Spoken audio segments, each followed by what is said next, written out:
makers of Campbell Soup present the Campbell Playhouse. Orson Welles, producer.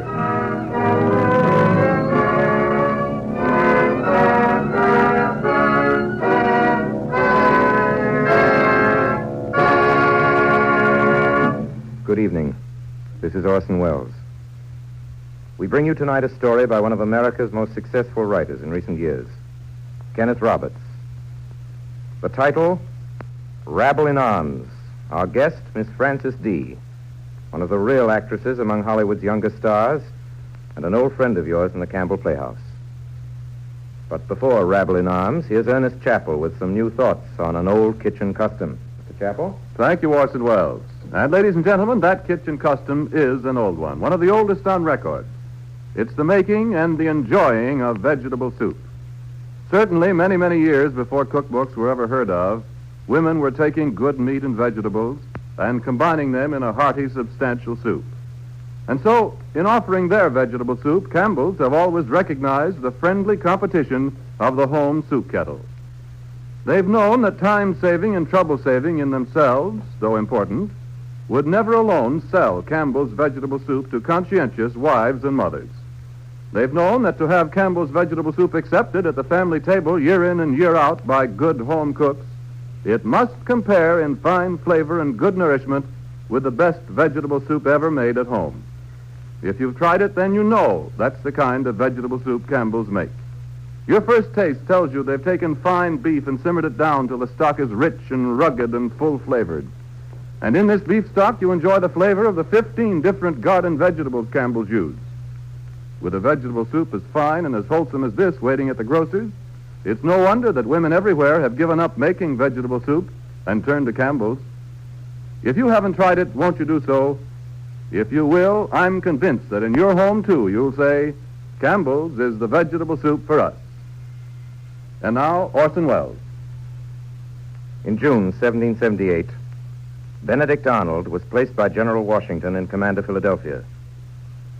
Early in February of the next year, the Executive Council of Pennsylvania, presided over by Joseph Reed, one of Arnold's most persistent enemies, presented to Congress 8 charges of misconduct against him. In April, Congress, through throwing out 4 charges, referred the 4 to a court-martial. And despite Arnold's demand for a speedy trial, it was December before the court was convened. It was probably during this period of vexatious delay that Arnold, always sensitive and now incited by a keen sense of injustice, entered into a secret correspondence with Sir Henry Clinton with a view of joining the British service. On January 26th, the court, before which Arnold had ably argued his own case, rendered its verdict, practically acquitting him of all intentional wrong, but directing Washington to reprimand him for 2 trivial offenses. Arnold, who had expected absolute acquittal, was inflamed with a burning anger that even Washington's kindly reprimand, couched almost in words of praise, could not subdue. It was then apparently that he first conceived the plan of betraying some important post to the British interests. With this in view, he sought and obtained from Washington command of West Point, the key to the Hudson Valley. Arnold's offers now became more explicit, and in order to perfect the details of the plot, Clinton's Adjutant General, Major John Andre, met him near Stony Point on the night of September. On the 23rd, while returning by land, Andre, with incriminating papers, was captured, and the officer to whom he was entrusted unsuspectingly sent information of his capture to Arnold, who was thus enabled to escape to the British lines. Ladies and gentlemen, I've read to you from the Encyclopedia Britannica on the subject of the notorious and celebrated treachery of Benedict Arnold. What follows tonight is a defense of his character and of his career before that treachery. Rabble in Arms by Kenneth Roberts, with our guest star, Miss Frances D.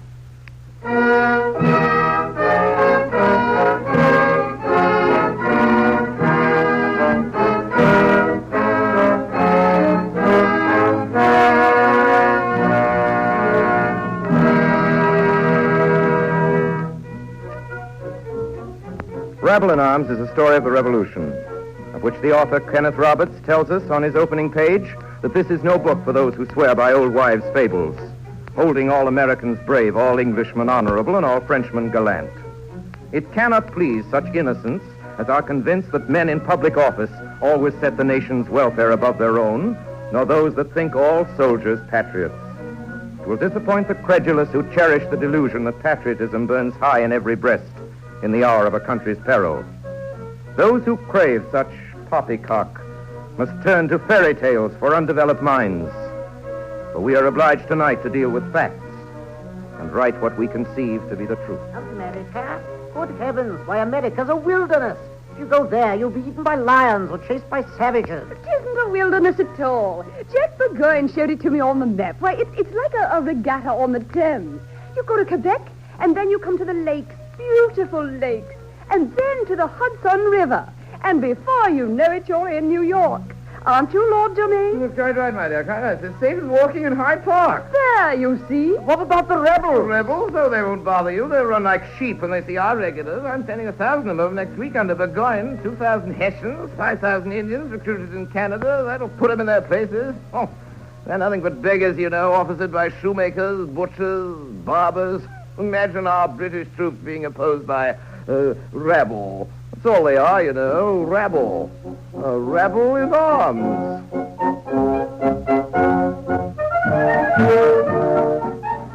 That's what the English thought of us in 1776. I heard it with my own ears, sitting in the rotunda in Ranelagh Gardens in London. That was many years ago now. My name is Merrill, Captain Peter Merrill of Arundel in Maine. I've sailed my ships out of New England ports these many years now, to South America and the Indies and around the Horn.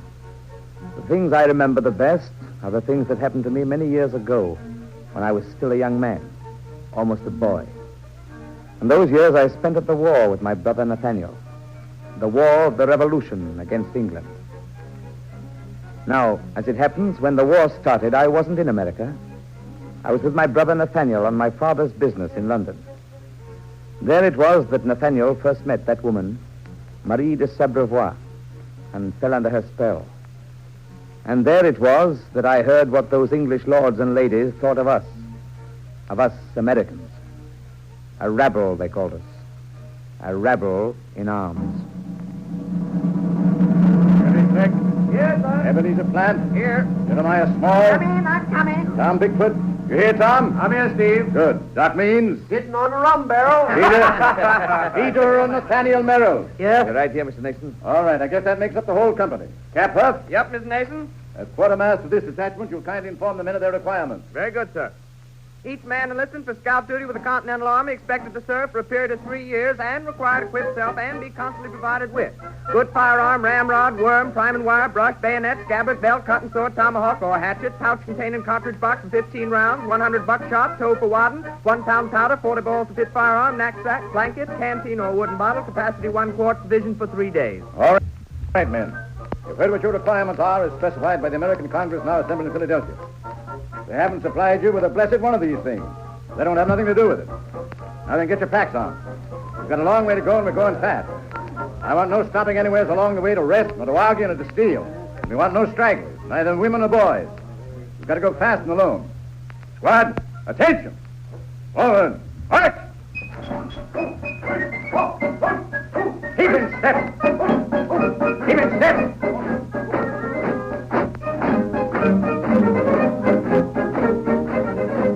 Rabble in Arms, they called us. Well, they weren't so far wrong at that. That's just about what we looked like on that June morning 3 months later, with all our folks gathered around to see us go. Barely 24 of us in our homespun suits. No uniforms, no stores, no guns for the half of us, and no two alike. Just where we were going, none of us knew. Nor for how long we'd be gone, nor what we'd do once we got there. On the morning of the 6th day, we reached the Richelieu River. The next day, going upstream in hired bateau, we passed some provision boats going north from Lake Champlain. The next day, our 8th, we reached St. John. Hello! Who are you? Scouts from the state of Maine. Steve Nason, Commander. Keep away from here. Hey! Hey, what are you talking about? You're not coming in here. Orders are no more men received in this section unless provided with rations. We've got 280 soldiers here with a smallpox and nothing to put in their stomachs. What's happened to your supplies? About a halfway down to Philadelphia, hold them up. Congressmen, they call themselves. Oh, pack their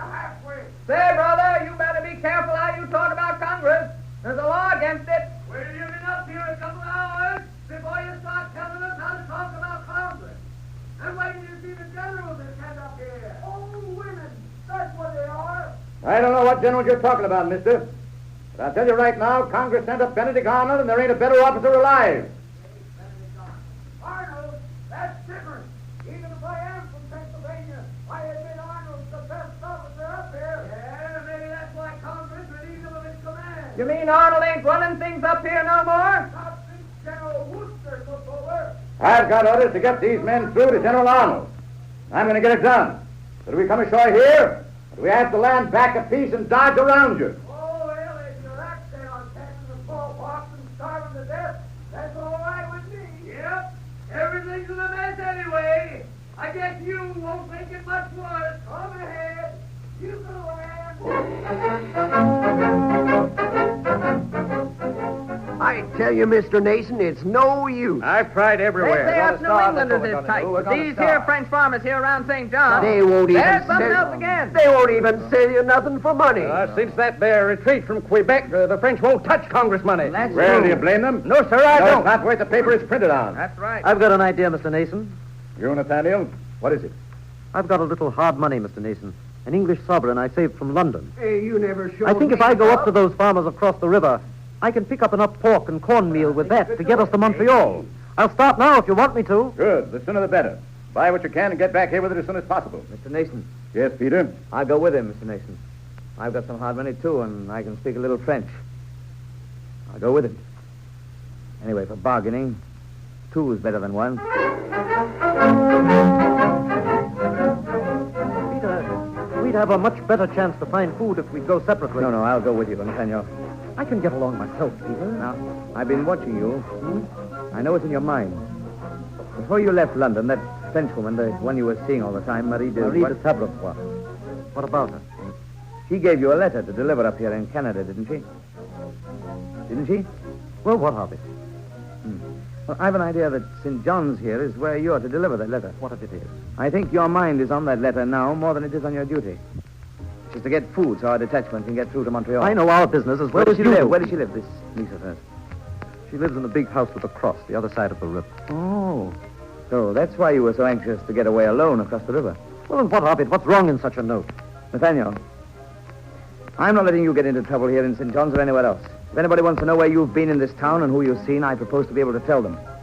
So if you want to deliver your letter, hurry up about it, because I'm going with you.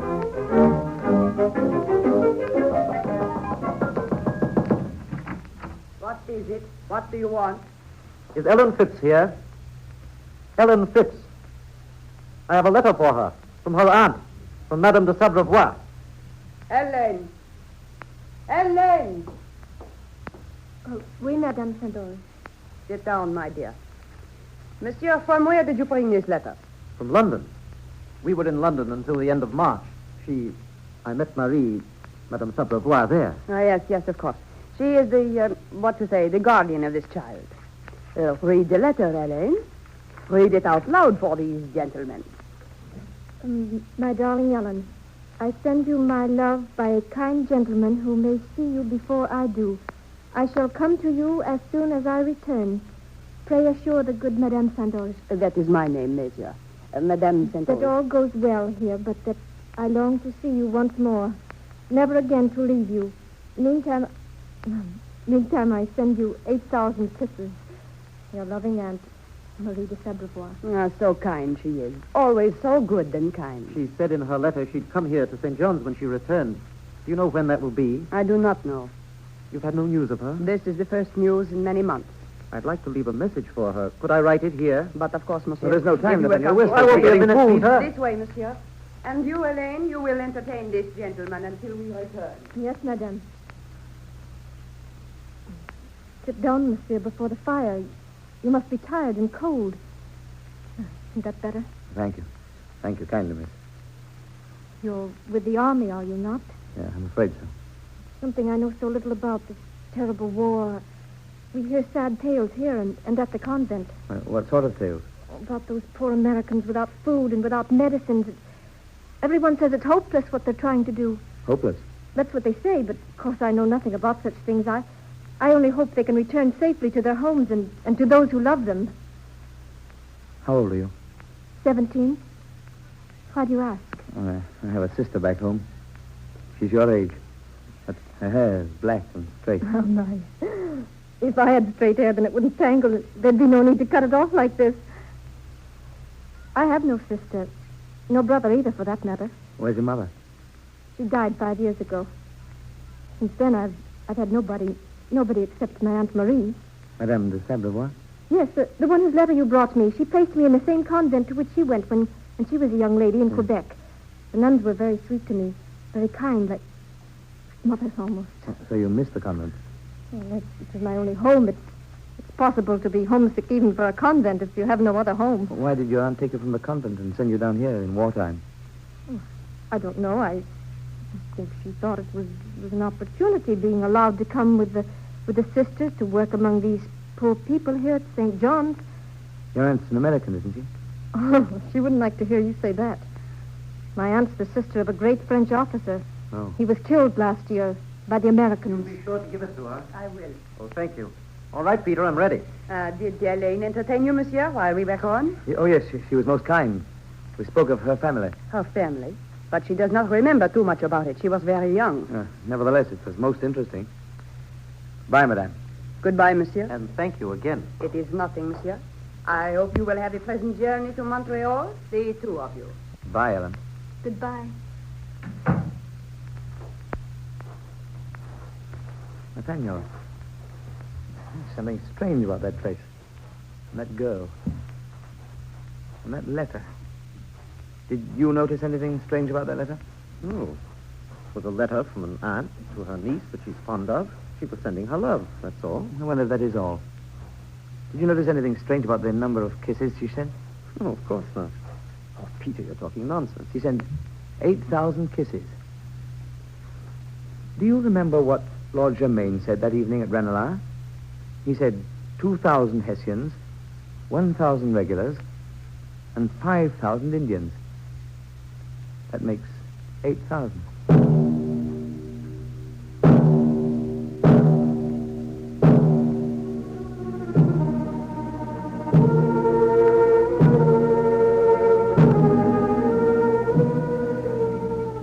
The next day, we were in Montreal. On every street were American soldiers, recognizable as soldiers only because they had bayonets and scabbards, most of them, or dented kettles banging against their hips, or the tattered remains of blankets made fast to their shoulders. But for that, I would have taken them for beggars. They were the raggedest men I'd ever seen anywhere, shoeless, stockingless, many of them, with breeches seemingly made of dirty rags and ribbons. And they were searching for food, every one of them. When we asked them where their companies were, they sometimes said they were hunting them or that their enlistments had expired and they were trying to get home, though most of them, I think, were lying. When we went on, they slunk away, peering into alleys and up at windows like hungry cats. We came to the Chateau Ramezay, Arnold's headquarters. General Arnold? Well, Nathan, you've been away long enough. I trust the results have justified your little vacation. Is this all you got, one man? Tell me, this is the sole result of 2 months' holiday. Who is this man? General, this here's Captain Peter Merrill. Captain? Captain of what? The brig Orestes, sir, of Arundel, 188 tons. Nathan? He's all right, General. Known him for years, him and his brother Nathaniel. I take your word for it. When were you in St. John's? Last night. Who was there? Had General Sullivan come through with a new regiment? No, sir, but we had news of them. They were just leaving Albany on their way up. There wasn't anybody in St. John's except 2 lieutenants and nearly 300 men down with the smallpox. Smallpox? Smallpox? If we could fill our haversacks and cartridge boxes with smallpox, we could whip the world. Well, in a mess. We've got an army, thanks to General Washington, but thanks to Congress, it's got nothing to eat, nothing to wear, nothing to put in its guns. Men desert by the score. They say they've got to get their crops in. Here's letters from 40 officers begging leave to resign their commissions and go home. The best general we've got for this country outside of Washington, of course, is Schuyler. I asked Congress to send Schuyler up here to take command, but he was the best man for the place, so, of course, Congress sent him elsewhere. Is there anything we can do now, General? Yes, there is. Captain Merrill, you came as a scout, but you're a shipman. I want you and Huff here to go down to St. John's. Start tomorrow. There's a half-finished schooner there. Finish it. Then dismantle it and hold it in readiness to move south. We'll need it on the lakes if we ever have to retreat. Very well, sir. Nathan, you come back in the morning with the rest of your men. I'll have orders for you, too. Yes. And you pardon me now. I've got letters to write. Letters to Congress. Letters to commissioners. Letters to tradesmen. I got into this war to fight. Now all I do is write letters. Good night, gentlemen. Well, what are you waiting for? I was going to ask you, General, My men haven't eaten today. Oh, you haven't, eh? Well, there's nothing but dried peas to be had around here. If you're hungry, I can give you an order for some of them. Dried peas. As good a diet as any other on which to die for your country.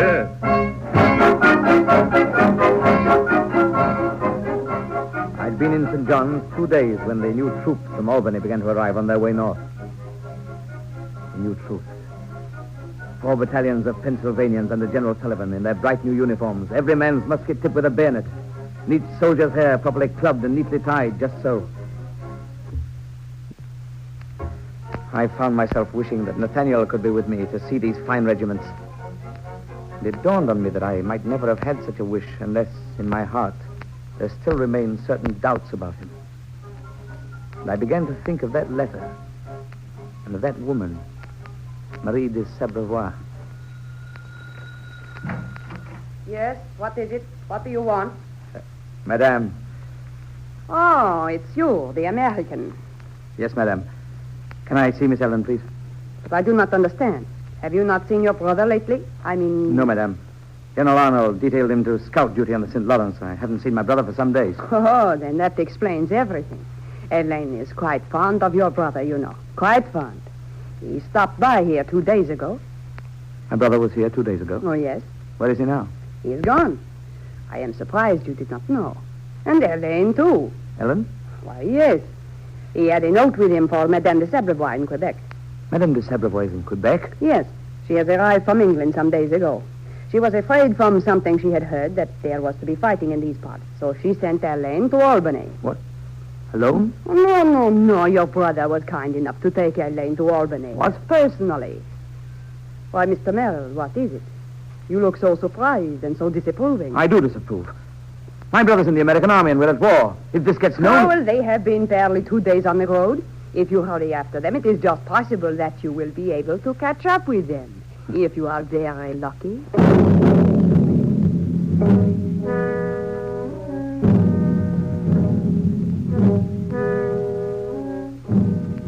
It was 2 weeks before I saw them, Helen and my brother Nathaniel. And in that time, a heap of things had happened. Things that you can read about today in the history books. How Sullivan's troops, those beautiful regiments that went up the river so full of hope, landed at Trois-Rivières. How their Indian guides tricked them and led them first into one swamp and then into another. How the English came up from nowhere and caught them by surprise. That's the thing nobody's ever been able to understand. How the English knew they were coming. But they did somehow, and burned their boats and then shot them to pieces while they struggled in the swamps. I saw them come down the river. Sullivan's army, naked and starved and sick. Of the army that had gone up that river 10 days before, less than half was alive. And if it hadn't been for General Arnold and what he did then, I doubt if a single man of them would have escaped. Racing down from Montreal, cutting his way through the whole English army with a handful of men, it was he who planned the retreat. He alone who made it possible. I tell you, he was a great man. The best leader and the greatest general and the finest brains in the whole Continental Army. Except maybe for General Washington. That he trusted me and that I had some small share in his work is something I'm prouder of than anything that ever happened in my whole life, before or since. Captain Peter Merrill at Crown Point from Brigadier General Arnold in command of the American Naval Forces on Lake Champlain. I'm hereby ordered to assemble ship's timbers for southern tip of the lake at once. Find a sawmill at Skeensboro. Start getting more timbers, no loss of time. Lay down keels for 10 row galleys. If we can get enough men, we'll build a 38-gun ship or frigate, and she'll kick up a dust. Everything depends on speed. Benedict Arnold, Brigadier General.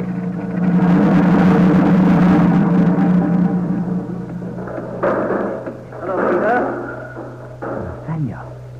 Why, what's the matter? Aren't you glad to see me? What are you doing here at Skeensboro? Why, Nathaniel, where have you been? Did you go to Albany? Albany? I heard you were on your way there. Is there anything so wrong about Why that? other men get killed for that country you go, running pretty ladies' errands in Albany? Don't talk to me like that, Peter. Oh, If I were a you child, fool, I'd don't show you you that now. Peter? Nathaniel. Helen. You see, Nathaniel, I told you your brother would be angry. It's all my fault. Perhaps if you let me explain, Captain Peter. Only you might say how do you do to me first. How do you do, Miss Helen? It's better. Now I'll tell you everything, and you'll find it very simple. My aunt, Madame de Sabrevois, wished me to go to Albany. She'd intended to take me there herself. And suddenly she became ill and couldn't go. She was very anxious for me not to delay, so she chose your brother as my escort. My brother had no right to absent himself from duty. Peter. Well, perhaps that's why he was not very gallant. I never did see a gentleman less anxious to accompany a lady. But I thought... I understood that Nathaniel... Yes, he's very devoted. But it's the aunt he loves, not the niece at all. And the aunt is still up in Canada. Oh. Why do you look so strangely, Captain Peter? Is anything the matter? No. Go on. So here's poor Nathaniel with a young lady on his hands. And see how miserable he looks? He thinks it'll be 2 days, and already it's nearly 2 weeks. And here we are, still at the end of the lake, and no carriages, no horses, no means to take me to Albany. It's very sad, don't you think? If I'd known that you were here when General Arnold was going down, I'd have sent you with him. With Arnold? Oh, no, I wouldn't go with him. What? I've heard about him, an awful man, a murderer. Helen, a ruffian who gives orders to kill women and children. He's nothing of the sort. Let me tell you that General Arnold is one of the... Peter, what's the good of trying to stand up for Arnold after what's happened? After what's happened? What? You mean after what he did to save our troops in Canada? You know he's no fit man to hold high rank in the American army. Everybody knows he's going to be arrested for what he's done. Arrested? Well, he certainly won't be allowed to hold a command. Not after Congress hears what he's done. Nathaniel, what are you talking about? What is this nonsense? Nonsense? Why, it's common knowledge. No, it's not. Well... It's not common knowledge. Well, Peter, everybody What do you mean by knows... saying when Congress knows what he's done? I mean just that, Peter. When Congress learns about the things he stole in Montreal, there'll be trouble. The supplies for the army and the church treasures and the... Oh, so Congress is going to hear that Arnold's a thief, is it? Who's it going to learn it from? How should I know? Somebody's bound to tell. Who told you? Why, everybody. Tell me one. I don't remember any particular one, but in Listen to me, Canada, Nathaniel. everybody... What you're saying is a lie. You understand? It's a lie. And I insist on you telling me who said these things. I'd rather not discuss it any further. And I tell you, you must tell me. Goodbye, Peter. See you later. Nathaniel. Nathaniel! Come back here! Nathaniel! It's a lie, I tell you! Captain Peter, if you must get so excited and wave your arms so, you'd better let me take your coat and stitch it for you before it falls off. Thanks. Well, let me have it. Well, that's better. I have a needle and thread. It won't take me long. Sit down and rest. Miss Ellen, perhaps you can answer a question that's been worrying me about yourself. You've been worrying about me? Yes, worrying and wondering, too. I was wondering why your aunt is so anxious to have you go to Albany now, in the middle of this war. Is there anything in particular you're to do there? Anyone you're to see? Have you any letters you have to deliver? Letters? Why, yes, there was a letter. From your aunt? No, it was not from my aunt. It was from a friend of hers in Canada, she said, to a friend in Albany. You have this letter here? No, only yesterday an officer came through that was riding to Albany. I gave it to him to deliver. Do you remember who it was addressed to? No, I do not. I don't remember at all. I see. Captain Peter. Yes, Ellen? Do you mind if now I ask you something? Something I've been wondering? No, of course not. I've been thinking, and I'd like to tell you what I was thinking because I don't wish to be mistaken. See if I'm right. From the first time I met you, Captain Peter, you've now and then had a few thoughts about me, haven't you? Yes. Were they kind ones? Yes. Well, if you have kind thoughts of me, that means you like me, doesn't it? Yes. That's what I thought, only I want to be sure. Now I wish to tell you something else. The first time you came to the house at St. John's and sat beside me before the fire and told me about your sister, I thought you were very kind, and I've thought a lot about you ever since. Ellen. Wait, I'm trying to make you understand something that I feel. There were other questions you asked me the first time you saw me. It seemed to puzzle you what I was doing there at St. John's in time of war. Yes, it did. And just now you asked me certain other questions. Questions about my going to Albany. Yes. You don't want me to go to Albany, do you? Why? Well, you see, until I know just why your aunt is sending you to Albany, I'm afraid to have you go there. Afraid? You're afraid something may happen to me? No, not exactly. Not in the way you mean. Then what are you afraid of? Ellen, something you innocently might say or do. It's not easy to say. Go on, say it. Please say it. Very well. I'm afraid that without knowing it, you might do something to hurt our cause. The American cause. I see. I understand now. You think my aunt's a spy. That is what you think, isn't it? That's why you asked me all those ugly questions. But, Helen, I didn't mean to... If you suspect her, then you must suspect me, too. No, if you can Helen, think wickedly of someone so dear to me, you must think me wicked. Helen. No. Helen. No, Captain Peter. You and I can't be friends, and I don't want to see you again. Do you hear me? Ever again. Brigadier General Benedict Arnold in command of the American Naval Forces on Lake Champlain. Report from Captain Peter Merrill in charge of pre-construction, Kingsbridge, New York. 3 schooners, 1 sloop, 6 gondolas, 4 galleys launched and being fitted. Will be ready for action within 3 weeks. Captain Peter Merrill, Brigadier General Benedict Arnold. Good work, but English fleet will not wait 3 weeks. Expect entire American fleet ready for action within 10 days. To Brigadier General Benedict Arnold. Report entire American fleet, now fitted, awaiting orders. Captain Peter Merrill, October 12, 1776. General orders to the fleet. All ships will proceed to anchorage at Valcour Island in the northern section of Lake Champlain. Immediately and without delay. Well, gentlemen, are we all aboard? Thatcher, the Washington Galley. Present. Warner, the Trumbull Galley. Present. Merrill, Congress Galley. Davis, Lee Galley. Dickinson, the Enterprise. Present. Condello, captains.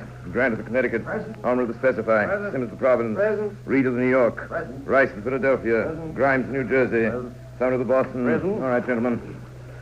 Word has just reached me from the patrol boat Revenge. An hour ago, the British fleet passed Cumberland Head. By now, they're abreast of us on the far side of the island. It's what I expected and figured on. They haven't observed proper precaution. They've overrated themselves. They haven't kept proper watch. So they're going by. Now, gentlemen, either we can let them go or we can engage them. If we fight now, we fight against a fleet almost twice our own size. But we fight in our own position and at our own time.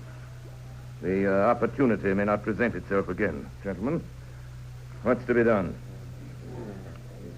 Hurry, gentlemen, they're going by. What's your opinion, General? I don't have my opinion fast enough. What's yours? If we fight them here and we're caught, we'll never get away. They've got a full-rigged ship that can outshoot anything we've got. On the lake, if we're sinking, we'll have a chance to haul out. If we fight here, we're cornered. You want to fight them on a retreat, Mr. Davis? Well, isn't it better to save some ships than not save any? That's true enough. I agree with that. All right, that's what some of you think, and here's what I think. The object of this fleet isn't to save itself. The chief thing is to keep the British from getting to Ticonderoga and the Hudson in this campaign. To save the lake from them, for this year at least. What happens to us doesn't matter so long as we keep them where we are. If luck's against us, which I trust under God it won't be, then we can talk of retreat, but not till then. It's my opinion. Let them come, by God. Let them stick their heads into this bottleneck. They'll never board us. They can't do it. They've got to stay out in front of us, swap shot for shot with us. If our men could only shoot us, they'd send us a 10th part of what we needed. If those mercenary rats on the seaboard hadn't put all their sailors and all their money into privateers, so there's nothing left for the defense of their country, we could fight off twice our strength in ships and guns. And yes, we can do it now, right here on this anchorage. We can fight them all day, and with luck, we can beat them off. If we can't, we'll find a way of delaying him again, delaying him till we save the lake. Gentlemen, I say fight him here and fight him now. What have you got to say? It appears we're all willing, General. Thank you. Then, if there's no objection... Objection? Oh, good grief, General. There ain't time to think of any. Council dismissed. General, what's that?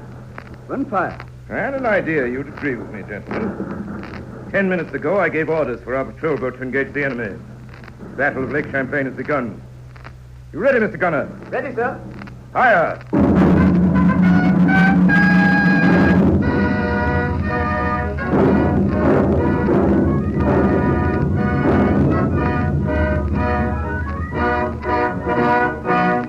You are listening to the Campbell Playhouse presentation of Rabble in Arms, starring Francis Dee and Orson Welles in the role of Benedict Arnold. This is the Columbia Broadcasting System.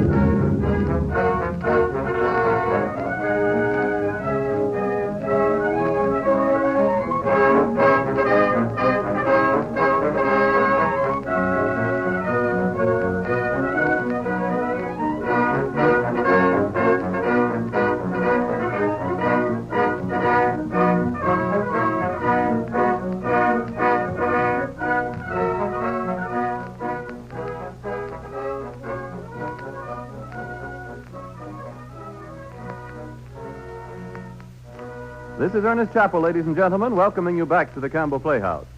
In a moment, we shall resume our presentation of Rabble in Arms. But first, I'd like to remind you that it wasn't really so very long ago that women had to make their own soup. It was usually a long and tedious task. But they knew that good soup is something that families enjoy having regularly. So they devoted long kitchen hours each week to tending the soup kettle. But then a change came, a change that has been welcomed in countless homes. One by one, women tried Campbell's soups and compared them with their own. And they knew when they tasted them that these soups must have been made in the true home way. They saw how much the family enjoyed their fine flavor. And thoughtful husbands said to wives, with all you've got to do, I wouldn't spend time anymore making soup, not when you can buy good soup like this. So tonight I'd like to ask you, are you still making soup at your house? If so, I'm sure it must be because you haven't tried Campbell's soup. Won't you do that? If you will, I believe your family will urge you, too, to give up making soup and serve Campbell's soup for their convenience and fine flavor. And now we resume our Campbell Playhouse presentation of Rabble in Arms, starring Orson Welles and Francis D.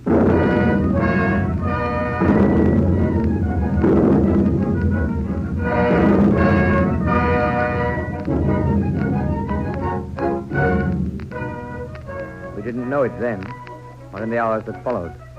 On what we were doing that day on Lake Champlain, with the help of Arnold's grim determination, depended the life of the revolution, and the very existence of what we know as freedom. If Arnold had failed us, or if we had failed him that day on Valcour Island, I think that no American that hears these words would be in the position of life in which he finds himself today. What we set out to do was achieved. We delayed the English. We delayed them till winter came. We delayed them so that for 9 months at least, Ticonderoga and Albany and the Hudson Valley were saved. And what was Arnold's reward? They said of him that he lost the battle. They said of him that he left his men to drown. They called him down to Washington and had him court-martialed by a lot of small, mean men. And by the time they exonerated him, they'd put Gates and 3 more incompetent, intriguing generals over his head. For me, too, that was a sad winter. Nathaniel was gone. Drowned or taken prisoner in the sinking of the Royal Savage. And Helen was gone, too. When I returned to Skenesborough, she'd vanished. Whether to Albany or to the north among the enemy troops, I couldn't discover. And then in the spring came the fall of Ticonderoga, and the English advanced toward the Hudson Valley. There were times when the enemy camps were not more than a mile or 2 apart. In July, General Arnold returned to the army. Peter Merrill? Yes, sir. Come in. I want to talk to you. It's good to see you back, General. Thanks. Good to be among men again after 6 months around politicians and congressmen. Merrill, there's something I want to ask you. Yes, General? What's happened to your brother, Nathaniel? I don't know, sir. He was on the Royal Savage, as you know, when she sank. Yes, I know. I've no idea, sir, if he's alive or dead. You're not lying, are you, Merrill, to save your brother? What's that? I don't understand. Well, I seem to know a bit more about him than you do. I may have been out of service for a while, but my sources of information have continued. See, I know that your brother is alive. He is, sir? I also know that at this moment he's in the British camp. You mean, sir... Have you ever heard of a lady called Madame de Sabrevois? Yes, I have, It sir. was an unlucky day for your brother when he became infatuated with that lady. Well, you know about I that. know that Marie de Sabrevois is the most successful English spy on this continent. She's the one who sent information to Congress that General Schuyler deserted his troops and that I stole money which was to be used for supplies. I have her to thank for my court-martial. I also know that Marie de Sabrevois was the one who gave Congress false information that General Burgoyne was not marching down the Hudson, that had sailed to New York from Quebec. That's why Sinclair was left at Ticonderoga with only 3,500 men. That's why we left it without firing a shot. I promise you, sir, my brother had nothing to do with that. I swear he I'm doesn't not even... saying that he does, still. Still, you wouldn't like it said that your brother contributed to the downfall of his country, would you? What can I do, sir? That's you, my boy. I happen to know that General Burgoyne came down from Canada 3 days ago. With him in the English camp are this lady and your brother. Nathaniel? Men have been known to get from one camp to the other in the dark, Mr. Merrill. It's not easy, but it's been done. Any day now, the English will attack us. Then it'll be too late. So, the last chance, save your brother. That's all, Mr. Merrill. I've got work to do. Thank you, General. And good night. Good night.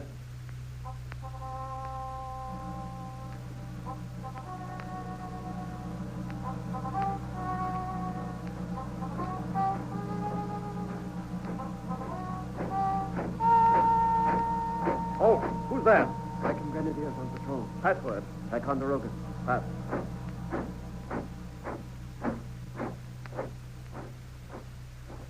Halt! Who's there? Password. Ticonderoga. Pass. Nathaniel. Nathaniel. Peter, what are you doing here? Hiding in that pit, waiting for you to come by. You must be mad coming into the English camp like this. Oh, getting in isn't hard. It's getting back. Nathaniel, I had to see you. Oh, no, they'll shoot you if they catch you. Oh, they won't catch me. Nathaniel. Yes, Peter. How is it, if you're a prisoner, that you're here at liberty? Oh, I haven't joined the British, if that's what you're worried about. Huh? And I'm not a prisoner on parole, either, thanks to Marie's great kindness. Marie? Madame de Tabrevois. Oh, yes. Everyone's been very good to me, thanks to her. I'm treated as a non-combatant. Officially, I'm a guest of General Burgoyne. Wait, you were guest of General Burgoyne? Where did you spend the winter? Quebec? In the hospital? No, Marie nursed me. Oh. I see. She has a lot of power here on the English side. She and General Burgoyne... Yes, I know. I suppose you've seen General Burgoyne and talked with him, eh? Oh, yes. Only last week he offered to let Marie and Ellen travel south with the army. Ellen, too? And so Marie persuaded him to let me go along as well. Oh, believe me, Peter, I've done nothing wrong or disloyal. Yes, Nathaniel, I believe you. But there's one very bad side to being the guest of the English, as I see it. Anybody who finds out about it is liable to misunderstand your position. Who's going to misunderstand it? I haven't been able to write home. Nobody knows whether I'm dead or alive. After Burgoyne marches down the Hudson, there won't be anyone left whose wrong opinion makes any difference. Yes, but suppose Burgoyne doesn't. Doesn't what? Doesn't march down the Hudson. Peter, that's what I'm trying to tell you. The war's over. We've lost. Nothing's over until the last gun's fired. Nathaniel, now listen to me. If we stop now, we're stopping before we have to. Arnold hasn't stopped in spite of the way he's been treated. I tell you, we wouldn't either of us feel right ever, I don't believe, if we stopped before we've tried everything. What is there to try? I want you to come with me.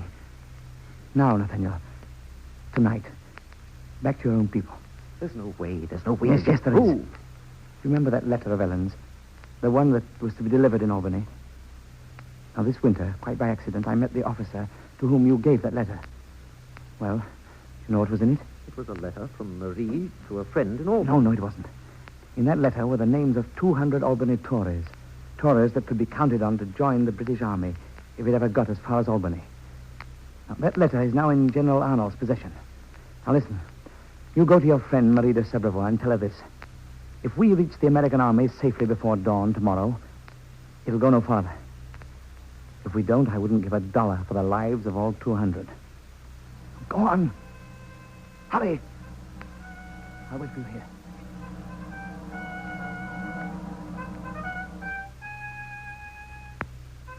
Captain Peter. Who is it? It's me, Helen.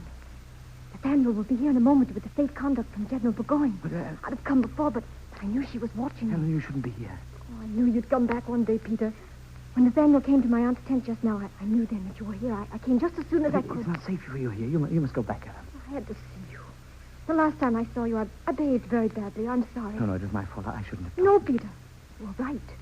You were right about my aunt. She's what you said she was. I know that now, and worse. She has been kind to me always. Oh, Helen, she used you. You loved and trusted her, and she took advantage of it. I know that, too, now.